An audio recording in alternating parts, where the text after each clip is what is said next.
ভোরবেলা থেকে ঢাকায় প্রচন্ড রকম বৃষ্টি হয়েছে।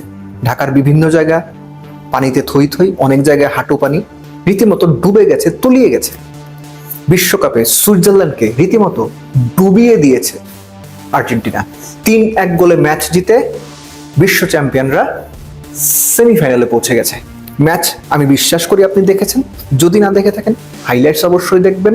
এবং স্পেসিফিক্যালি আর্জেন্টিনার দ্বিতীয় গোলটা, ইউলিয়ান আলভারেজের গোলটা, অবশ্যই রিপ্লেটা আপনি দেখবেন, আপনার মনে থাকবে অনেকদিন। কমেন্টেটররা বলছিল ওই গোলটা আনস্টপেবল, ওই গোলটা না, ওই শটটা থামানো যায় না। 3টা গোল, একটা রেড কার্ড, সবকিছু নিয়ে আলোচনা করব। প্রথমেই বলি যে সুইজারল্যান্ড ঠিক যতটুকু রেজিলিয়েন্স দেখানোর কথা ছিল, যতটুকু টাফ টাইম আর্জেন্টিনাকে দেওয়ার কথা ছিল, তারা সেটা দিয়েছে। একটা রেড কার্ড আসলে পুরো ম্যাচের সিনারিওটা বদলে দিয়েছে। ব্রায়ান এমবোলোর red card, that is actually second yellow, যেটা রেড কার্ড হয়েছে। শুরুতে শুরু করি হচ্ছে আপনার অ্যালেক্সিস ম্যাকালিস্টারের গোলটা দিয়ে। আর্জেন্টিনা যে গোলটাতে লিড নিয়েছিল 10 মিনিটের মধ্যে। অ্যালেক্সিস ম্যাকালিস্টারের কথা আমি আগেও বলেছিলাম যে যখন তাকে ডিফেন্সিভ মিডফিল্ডারের রোল না দিয়ে একটু ওপরে, একটু মোর অ্যাটাকিং রোলে খেলানো যায়, তিনি তার বেটার বা বেস্ট আউটপুটটা দিতে পারেন। এবং হেড করার ক্ষেত্রে লিভারপুল আমরা দেখেছি অ্যালেক্সিস ম্যাকালিস্টার যথেষ্ট উচ্চতা না থাকা সত্ত্বেও হেডটা তিনি খুব ভালো করেন। এর আগের ম্যাচেও দুর্দান্ত একটা হেড করেছিলেন, গোলকিপার খুব ভালো সেভ করেছিলেন জাস্ট আগের ম্যাচটাতে। এই ম্যাচে হেড করে লিড নিয়েছেন। এবং খেয়াল করে দেখেন যে দুইজনের মাঝখান থেকে তিনি হেড করেছেন। 6 ফুট 1 ইঞ্চি, ব্রায়ান এমবোলো যিনি পরে রেড কার্ড পেয়েছিলেন 6 ফুট 2 ইঞ্চি, আর অ্যালেক্সিস ম্যাকালিস্টার টেনে টুনে 5 ফুট 9 ইঞ্চি। অর্থাৎ যে দুইজনের মাঝখান থেকে তিনি হেডটা করেছেন, দুজনই হাইটে তার চেয়ে অনেক বড়, কিন্তু ঠিকই জাম্প করে ফার পোস্টে বলের ডিরেকশনটা চেঞ্জ করতে পেরেছেন। That was a fantastic header. Argentina lead খুইয়েছে। ইন বিটুইন এমিলিয়ানো মার্টিনেস দুর্দান্ত দুটো সেভ করেছেন, একটা 1-on-1 সেভ ছিল অলমোস্ট। এবং আর্জেন্টিনার যে ফ্যাশনে ডিফেন্স চেরা পাস দিয়ে অপোনেন্টকে ব্রেক করে, আর্জেন্টিনাকেও ঠিক একইভাবে ব্রেক করে সমতায় ফিরেছিল সুইজারল্যান্ড। এরপর হচ্ছে রেড কার্ডের যে বিষয়টা, ব্রায়ান এমবোলোর রেড কার্ডটা প্রাথমিকভাবে ফাউল মনে হয়েছিল, কিন্তু পরবর্তীতে এটা নিয়ে আলোচনা, তর্ক বিতর্ক সবসময় যেমন হয় সেটা হতে পারে।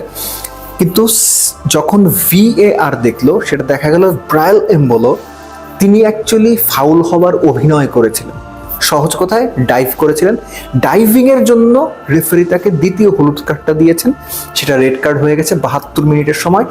এবং এই রেড কার্ডটা ম্যাচের কমপ্লেক্সন চেঞ্জ করে দিয়েছে, মোমেন্টাম, একই সঙ্গে ম্যাচের গতি প্রকৃতি বদলে দিয়েছে।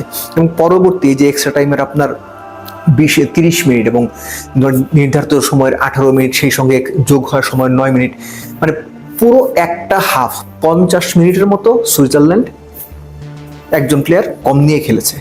এবং এক গোলের সমতা থাকা অবস্থায় এই যে একজন প্লেয়ার কম নিয়ে খেলা, এটাই বোধ করি ম্যাচের পার্থক্য করে দিচ্ছে। স্টিল নিউমেরিক্যাল কিংবা সংখ্যাগত অ্যাডভান্টেজ থাকার সত্ত্বেও আর্জেন্টিনা কিন্তু সেইভাবে বলার মতো কোনো আক্রমণ গড়ে তুলতে পারেনি কিংবা ক্লিয়ার কাট সুযোগ তৈরি করতে পারেননি। এমনকি দ্বিতীয় গোলে ইউলিয়ান আলভারেজ যখন লিডটা এনে দিলেন, তার আগে, ঠিক তার আগে আপনারা মনে করতে পারেন মেসি নর্মালি কি করেন, উইংয়ে থাকলে কাটব্যাক করে ভেতরে ঢুকেন, আর্ক যেটা আমরা যেটা ছোট ডি বলি, ডি বক্সের জাস্ট বাইরে যে ছোট ডির মতো, সেখান থেকে শট নিলে গোলকিপার সেটা সেভ করলো। এবং ইউলিয়ান আলভারেজ ডিবক্সের একদম বাম দিকে কোনায় দাঁড়িয়েছিল, লেফট উইং ঘুরে তার কাছে বল এলো, একটা টাচ দিলেন এবং ফার পোস্টে দুর্দান্ত এক কার্লিং শট নিলেন। গোলকিপার কোবেলের বেসিক্যালি ওইখানে কিছু করার ছিল না। এত দূর থেকে এরকম pin point top corner shot গোলকিপারদের basically কিছু করার থাকে না। আপনি অবশ্যই ইউলিয়ান আলভারেজের গোলের হাইলাইটসটা দেখবেন, যদি না দেখে থাকেন। এই বিশ্বকাপের অনেক চমৎকার গোলই তো আমরা দেখেছি, কিন্তু এই গোলটা পার্টিকুলারলি সিচুয়েশন বিবেচনায়, ইউলিয়ান আলভারেজের ফর্ম বিবেচনায়, ম্যাচের পরিস্থিতিতে মানিয়ে নেওয়া বিবেচনায় এবং দলকে সেমিফাইনালে তুলতে হবে, এই যে চাপ, সবকিছু বিবেচনায়, that was absolutely marvellous goal.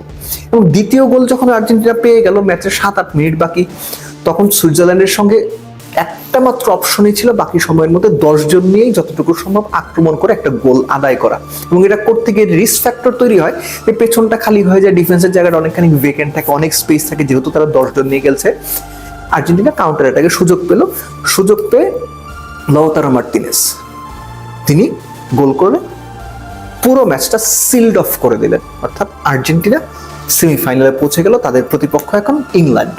R England Argentina বিশ্বকাপে যে কোনো পর্যায়ের ম্যাচ হোক, সেটা সেমিফাইনাল হলে তো আরো বেশি একটা আলাদা গুরুত্ব বহন করে। সেই hand of God, goal of the century, Falkland war, সবকিছু মিলে আর্জেন্টিনা ইংল্যান্ড সেমিফাইনাল মানেই ফুটবলের বাইরেও আরো অনেক কিছু দুই দলের সমর্থক এবং প্লেয়ারদের উপর একটা মনস্তাত্ত্বিক আবহ কিংবা চাপ অনেক ক্ষেত্রে তৈরি করে। বাট দেন এগেইন সুইজারল্যান্ড 10 জন নিয়েও দারুণ ধৈর্যের পরিচয় দিয়েছে, আর্জেন্টিনাকে ঠেকিয়ে রাখার জন্য সম্ভাব্য সবকিছু করেছে। ওই যে দিন শেষে চ্যাম্পিয়ন্স ফাইন্ড দেয়ার ওয়ে, অথবা টপ প্লেয়ার্স ফাইন্ড দেয়ার ওয়ে। ঠিক একইভাবে আর্জেন্টিনা এবং তাদের টপ প্লেয়াররা সময় মতো ঠিকই জায়গাটা বের করে নিয়েছে এবং দুর্দান্তভাবে 3-1 গোলে ম্যাচ জিতে সেমিফাইনালে পৌঁছে গেছে। Congratulations Argentina.